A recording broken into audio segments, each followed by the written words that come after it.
मैं एक सूत्र रूप में एक बात कहना चाहती हूँ, निराश होने की जरूरत नहीं है। हमने आशा के भाव ही हमेशा सजोए हैं। हम आज फिर से आगे जा सकते हैं। हमारी शक्ति कहीं खंडित नहीं हुई है। एक बात मुझे याद आ रही, कहते हैं एक पहलवान जी थे और पहलवान जी घूमने जाते थे, प्रातः भ्रमण करते थे, एक्सरसाइज करते थे। तो जैसे ही वो घूमने के लिए जाते थे, रास्ते में कुछ वृक्ष उनको मिलते थे। तो जब वृक्ष मिलते थे तो उनसे वो लटकते थे, जूझते थे, तो वृक्ष हिलना शुरू कर देते थे। क्योंकि पहलवान जी थे, बहुत ताकत भी थी शरीर में। लेकिन कुछ समय व्यतीत हुए और उसके बाद में उनका विवाह हो गया। विवाह हो गए, 5 बेटे पैदा हो गए। कुछ दिनों के पश्चात उसी क्रम में वो फिर घूमने के लिए गए। लेकिन जब घूमने के लिए गए तो वही बात फिर याद आई। घूमते घूमते एक वृक्ष खड़ा हुआ था और उस पर वो लटके। लेकिन जैसे ही उस पर लटके तो क्या देखते हैं, वृक्ष कुछ भी हिला नहीं, खुद पहलवान जी उस पर लटके हुए रह गए। जब घर आए वापस बड़ा क्रोध आया।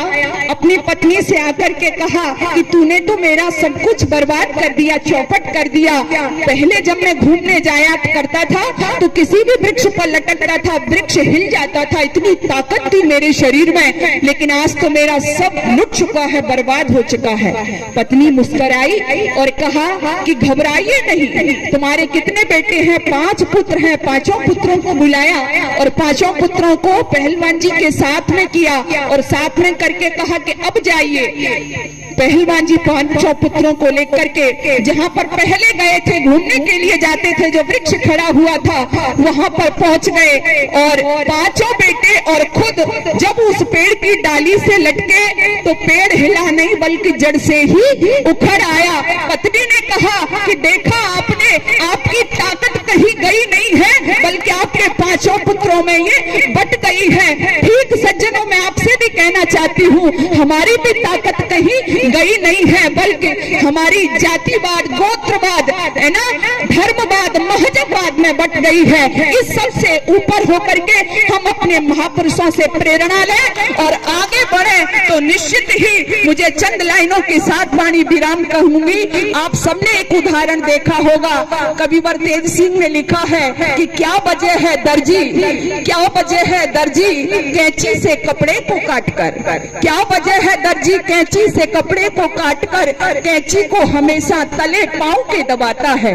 क्या वजह है दर्जी कैंची से कपड़े को काटकर कैंची को हमेशा तले पांव के दबाता है। उसी कटे हुए कपड़े को सुई से फिर सिलकर सुई को हमेशा अपने सर पे लगाता है। इसका मतलब यही है कि कैंची संगठन को दूर करे, सुई का कार्य हमें संगठन सिखाता है। जो कौम कैंची की तरह अपना संगठन घटाएगी वो कौम एक दिन पैरों से कुचली जाएगी, और जो कौम सुई की तरह अपना संगठन बढ़ाएगी, कहे तेज सिंह, वो कौम एक दिन सबके सर पे नजर आएगी। इसलिए आप समझ ही गए होंगे, विवाद से बचे, लड़ाई झगड़े से बचे।